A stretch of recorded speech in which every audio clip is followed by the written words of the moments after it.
कुल भी लंबा नहीं बोलने वाली। मैंने अपने कागज भी साइड पर रख दिए हैं और मैं सिर्फ एक बात बोलूंगी जो एज लॉयर मैं रोज कोर्ट में देखती हूँ और जो यहाँ मुझे लगा एक दर्द, एक टीस है जो भी भाई साहब ने भी अपनी बात कही उसमें। ये जो इकोसिस्टम है ना कम्युनिस्ट और इस्लामिस्ट का जो 1947 से चल रहा है, इसके कारण ये कहीं ना कहीं दिखते हैं कि सक्सेसफुल और सफल हो रहे हैं। इकोसिस्टम क्या है? हम लोग सब क्या है एक ही काम में लग जाते हैं। अच्छा ये ऐसे कह रहे हैं, हम इनको देखते हैं। ये लोग जो काम करते हैं ना, क्योंकि मैं तो जेएनयू की वकील भी हूँ तो अपने भाई बहनों से ज़्यादा तो इनके साथ ही रोज रहती हूँ सुबह से शाम तक। कल कोर्ट में भी इनके सामने ही खड़ी रहूंगी क्योंकि रोज केस करते हैं और रोज मैं सामने जेएनयू की ओर से होती हूँ। ये लोग क्या करते हैं मैं बताती हूँ बहुत शॉर्ट में कि अगर आज हमने एज जेएनयू इंस्टीट्यूशन एक लॉ निकाला है कि हम जेएनयू में कंपल्सरी अटेंडेंस करेंगे। क्यों? कि भैया मैक्सिमम लोगों को स्कॉलरशिप मिलती है 25,000 रुपये महीना और तुम लोग पढ़ने के लिए क्लास में भी नहीं आते, चलो क्लास में आओ। हमने अगर आज रूल निकाला कि आपको कंपल्सरी अटेंडेंस है, आज आना है, तो रात को ही जो स्टूडेंट्स यूनियन है उनका प्रोटेस्ट लेटर आ जाएगा, हम प्रोटेस्ट पे जा रहे हैं। रात होते होते और रात को 8 बजे के आसपास टीचर्स कूद जाएंगी। अच्छा स्टूडेंट्स यूनियन ने प्रोटेस्ट किया है, हम एज स्टूडेंट्स टीचर्स यूनियन हम इनको सपोर्ट कर रहे हैं। रातों रात इनकी पिटीशन बन जाती है, पूरा केस बन जाता है, लगभग 50, 60, 70, 100 पेजेस का पूरा केस बनके सुबह जो लोग हादिया केस में खड़े होते हैं, जो लोग ये ट्रिपल तलाक में खड़े होते हैं, मैं नाम नहीं लूंगी, आप सब समझदार हैं, वो लॉयर साहब खड़े हो जाते हैं, लॉर्डशिप्स इट्स अर्जेंट, आज ही सुना जाए ये केस। अर्जेंसी मेंशन करके सेम डे लंच से पहले केस लगवा लेते हैं, सेम डे। बाकी के केस लगते हैं 3 दिन में, इनका लगता है सेम डे। केस लगता है तो हमें एक कॉपी सर्व होती है कि मोनिका जी ऐसे से केस फाइल हुआ है, आप आइए। 1 बजे के आसपास केस लगा, हम लोग कोर्ट में गए, सामने जज साहब हैं, वहाँ वकील साहब खड़े हैं, यहाँ हम खड़े हैं, वो आर्ग्यूमेंट करना शुरू करते हैं। हम कहते हैं भाई कॉपी आपने अभी दी है, आप अब कम से कम 2 दिन दीजिए, हम इंस्ट्रक्शंस लेकर आएंगे। तो जज कहते हैं कि ठीक है आप इंस्ट्रक्शंस लेकर आइए, मैं कल दोबारा केस पोस्ट करती हूँ। जज साहब कहते हैं, हम जैसे ही लंच में अपनी चेम्बर में आते हैं, वायर, स्क्वेंट, स्क्रोल, जितने भी इनके हैं ये पत्र ऑनलाइन, उन पे 5-5 हजार वर्ड्स के आर्टिकल्स बने हुए आ जाते हैं लुपुर। और क्या आ जाते हैं? उनके वकील साहब ने ये बोला, उनकी पिटीशन ये रही, जेएनयू तो बेचारा कुछ बोल ही नहीं पाया। ऐसा ही 4 दिन पहले अगर आपने न्यूज देखी हो, जज ने ऑर्डर कुछ और दिया है और रिपोर्टिंग कुछ और हुई है उसकी। तो ये जो आर्टिकल्स आते हैं ना, इन आर्टिकल को जो वायर में आएंगे, बाकी जगह आएंगे, लंच टाइम में आ जाएंगे, कब लिखे हैं गॉड नोज। इन्हीं आर्टिकल को 3 बजे 4 बजे के आसपास इनकी ट्विटर आर्मी आ जाती है। अब देखिए कितनी आर्मीज एक के बाद हर कोई अपना अपना काम कर रहा है, कोई किसी के स्फीयर में नहीं आ रहा, इनकी ट्विटर आर्मी आ जाती है। ट्विटर आर्मी उस आर्टिकल को ट्रेंड करना शुरू कर देती है। वो वहां से वो मियाँ खलीफा कौन कभी स्कूल नहीं गई होंगी, मुझे नहीं पता गई हैं कि नहीं गई हैं, वो उसके ऊपर रीट्वीट करने शुरू कर देती हैं and it becomes an international news. छोटी से छोटी घटना है लेकिन बैटन रेस है। एक इनका स्टूडेंट्स यूनियन है, एक इनका टीचर्स यूनियन है, एक इनके ड्राफ्टिंग एडवोकेट्स है, वो बैटन पकड़ाते हैं आर्ग्यूइंग एडवोकेट्स को, वो पकड़ाते हैं ट्विटर आर्मी को, वो पकड़ाते हैं और आर्टिकल्स लिखने वालों को, वो आगे बैटन पकड़ाती है सेलिब्रिटीज को, इंडिया की Swara Bhaskar etcetera etcetera etcetera, वो पकड़ाती हैं आगे Rihanna, Mia Khalifa etcetera etcetera, और ultimately it becomes international news. हर कोई अपने अपने स्फीयर का काम कर रहा है। स्लीपर सेल्स होते हैं ना, स्लीपर सेल्स टेररिस्ट के बारे में आपने सुना होगा, ऐसे ही स्लीपर सेल्स काम करते हैं। ऐसी कोई न्यूज नहीं है तो चुपचाप बैठकर जो लॉयर है वो अपना ड्राफ्टिंग करता रहेगा, दूसरा लॉयर है वो आर्ग्यूमेंट करता रहेगा, स्टूडेंट्स यूनियन अपना काम करते रहेंगी। लेकिन जैसे ही ऐसे मुद्दे आते हैं ये सब के सब एक हो जाते हैं। दिखते हैं कि ये 10 से 15 अलग अलग ग्रुप्स हैं पर सब के सब एक हो जाते हैं। ये सब एक ही काम नहीं करते, सब आर्टिकल नहीं लिख रहे, सब टीवी पे नहीं आ रहे, सब ट्वीट नहीं कर रहे, सब सेलिब्रिटीज नहीं है, सब ड्राफ्ट नहीं कर रहे हैं, अपने अपने स्फीयर में 10 साल 20 साल 30 साल 40 साल काम करते रहते हैं। इसलिए मेरा मानना है, जितना मैं इनको देखती हूँ और समझती हूँ, कि हमारे जिम्मे जो काम आया है हम उसको अच्छा कर लें। ऑफ इंडिया में नुपुर के जिम्मे आया है कि नुपुर अच्छे अच्छे आर्टिकल्स, आप ऑफ इंडिया के आर्टिकल्स देखिए दिल्ली दंगों पर, आई थिंक वाइडेस्ट कवरेज, सबसे अच्छी कवरेज ऑफ इंडिया की, और नुपुर का मैं एक आर्टिकल मिस नहीं करती हूँ। आप देखिए, वो लिख रही है, वो 24 घंटे लिख रही है, उसको खाना नहीं मिलेगा चलेगा, वो लिखेगी, और आपने इसको लिखने से 4 दिन छोड़ दिया, ये बेचारी मर जाएगी। इसका खाना पीना लिखना है, इतने पैशन से हमें अपना अपना काम करना पड़ेगा। कपिल जी अपने काम में लगे हैं, वो अपने काम में लगे हैं ना, उनको टीवी पे आने की जरूरत नहीं है, उनको ट्विटर पे आने की जरूरत नहीं है। कपिल जी आप तो कोर्ट संभाल लो, जिसको जो काम मिला है वो ईश्वर प्रदत्त है, उस काम को संभाल लो। और पिछले 7 साल से जो नुपुर ने कहा, बिलीव मी, फर्क आया है। फर्क कैसे आया है? If I can say so on record, कि पहले हम जब 7-8 साल पहले कोर्ट में खड़े होते थे और सामने से XYZ लॉयर्स आते थे, हादिया के लॉयर्स, यू नो, रोहिंग्यास के जो खड़े होते हैं वो लॉयर्स आते थे, जजेस भी, यस मिस्टर व्हाट, मतलब हम तुम्हारी क्या मदद कर सकते हैं, कैसे कर सकते हैं, थोड़ा सा एक रहता था। क्योंकि जो अपॉइंटमेंट्स होती है ना, वो ऐसे ही लोगों के हाथ में अब तक थी। जब से न्यूट्रल लोग आ रहे हैं, जब से ऐसे लोग आ रहे हैं जो देश के बारे में सोचते हैं, सिस्टम्स में भी न्यूट्रल लोग आ रहे हैं, फर्क पड़ा है।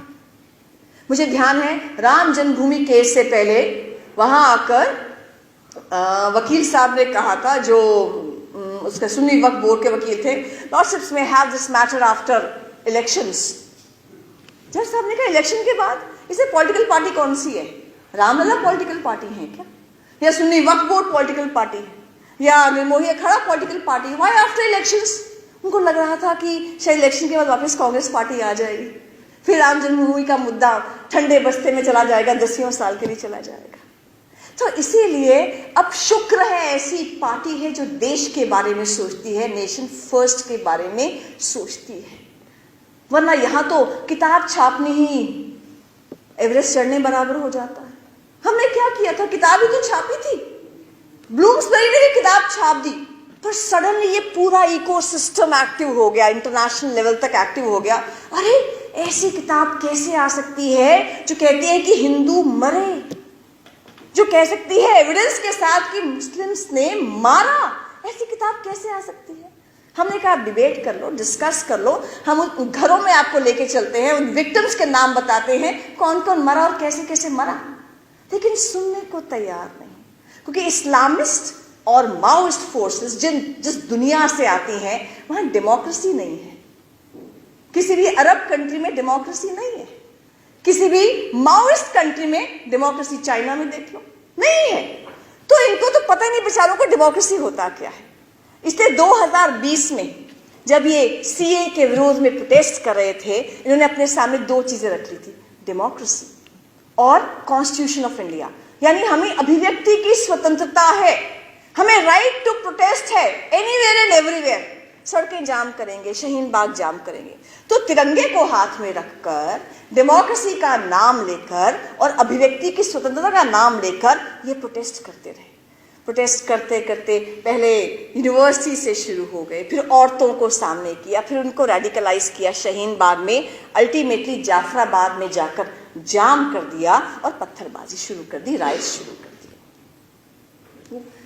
अमित शर्मा था ना, उसका इंटरव्यू लेने गए थे उनकी वाइफ का, वो बेचारी, उसकी वाइफ, आप उनसे मिले, इतनी यंग उनकी वाइफ है और हस्बैंड जिंदगी और मौत से जूझ रहा है। उसका एक ही जुर्म था कि जो औरतें धरने पे जाफराबाद में बैठी हुई थी, उनके पास गया था कि शायद मीडिएशन हो जाए, शायद सुलह हो जाए।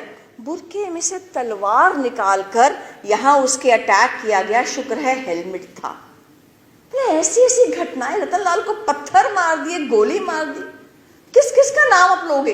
विनोद कुमार कश्यप का नाम लोगे, अल्लाह अकबर कह के भीड़ आई और मार दिया, मोनू बच गया।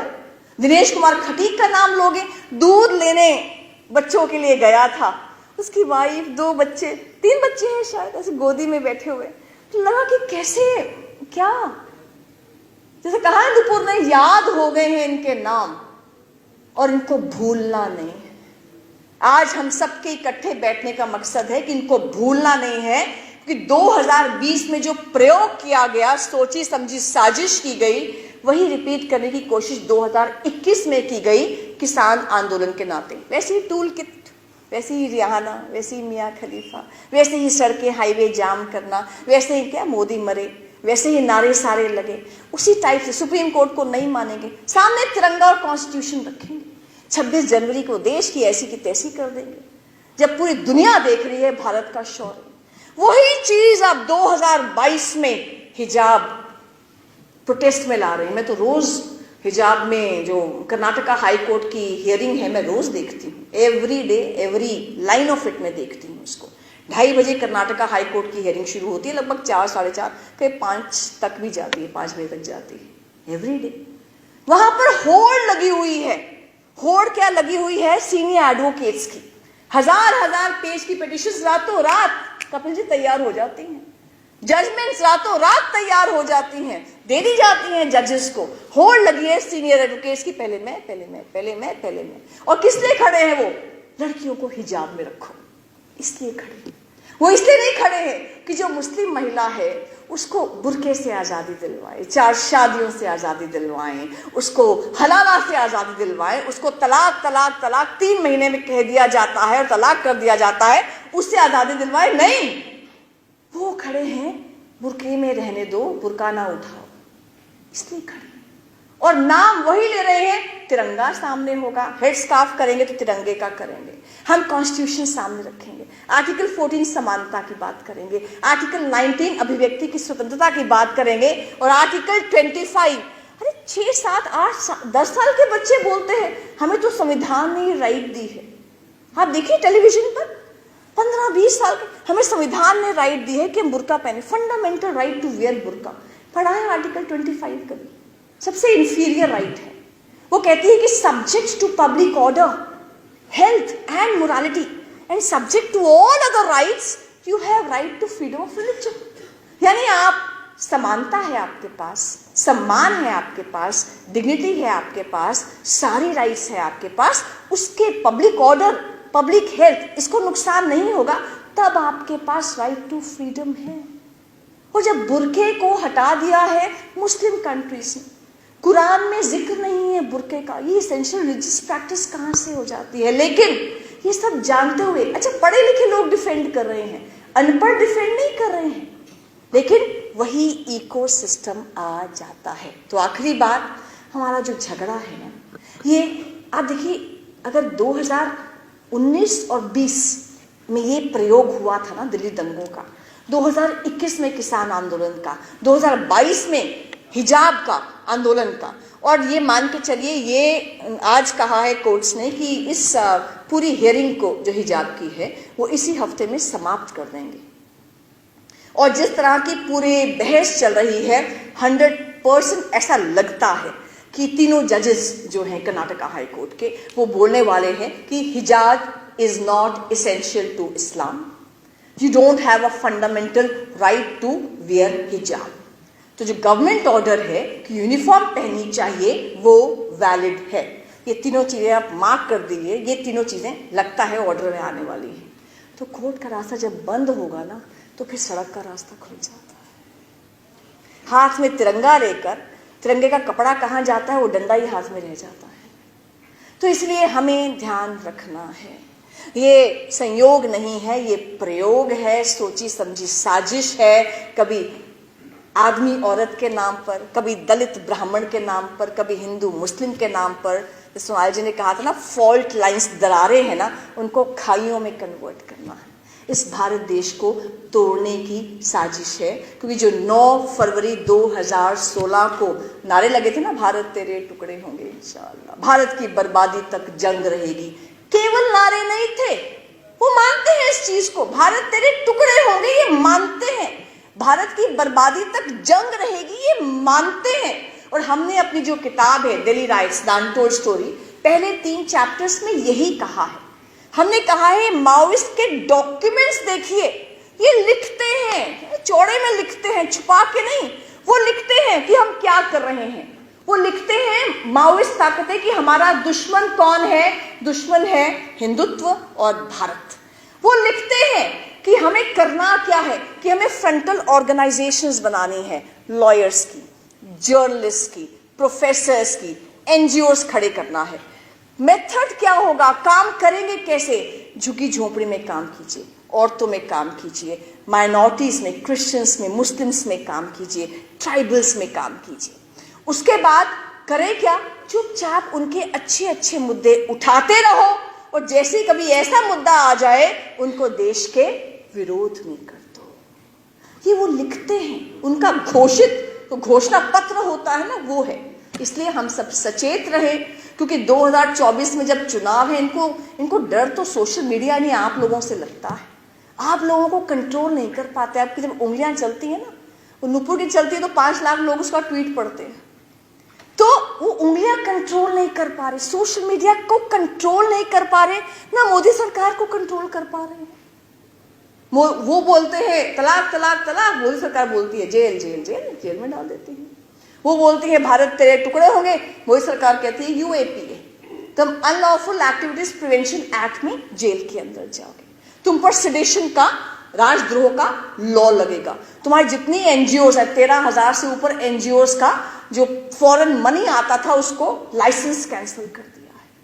तो इतना इन पर दबिश हो चुकी है ना, कि इनको समझ नहीं आ रहा हम क्या करें। तो इनका ये होता ना, आखिरी लड़ाई चल रही है कि 2024 में किसी प्रकार से भी राष्ट्रवादी सरकार दोबारा ना आ जाए। इसलिए आज आपको हिजाब दिख रहा है, कल को कुछ और दिखेगा, परसों कुछ और दिखेगा, ये तो चलता रहेगा। हम क्या कर सकते हैं, आखिरी बात तो यही कर सकते हैं, इस पूरे इकोसिस्टम में हमारी जो भूमिका है, हम उसको अच्छे से करते रहे। हम एज जिया, हमें लगता है कि अवेयरनेस का काम होना चाहिए।